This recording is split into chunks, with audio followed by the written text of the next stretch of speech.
Breaking news, mobil Terios kecelakaan di depan Taman Wisata Alam Puntikayu. 2 korban dilarikan ke rumah sakit.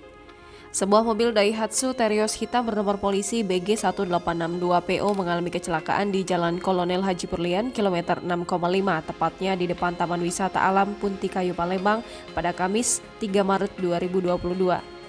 Mobil mengalami luka ringsek yang cukup parah di bagian depan sebelah kanan dengan kondisi sebagian badan mobil sudah berada di atas trotoar persis di samping halte bus TWA Puntikayu. Sandi, ojek online, yang juga saksi mata menuturkan mobil tersebut ringsek lantaran menghantam tiang beton penyangga LRT. Kecelakaan itu terjadi ketika mobil tersebut sedang melintas dari arah Pasar Palimo menuju ke TWA Puntikayu sekitar pukul 9.00 waktu Indonesia Barat. Hantaman keras itu membuat mobil sampai terpental ke sebelah kiri dan terus lurus ke depan kurang lebih 5 meter.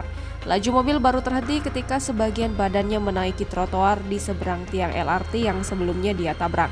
Sementara itu, dari pantauan lapangan, kecelakaan ini sempat membuat arus lalu lintas mengalami kepadatan. Selain badan mobil yang memakan sebagian jalan, pengendara juga banyak yang sengaja melambankan laju kendaraannya untuk melihat kondisi mobil naas tersebut.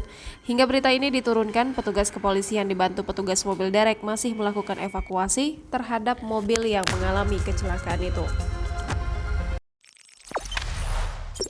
Jangan lupa subscribe, share, komen, dan like ya!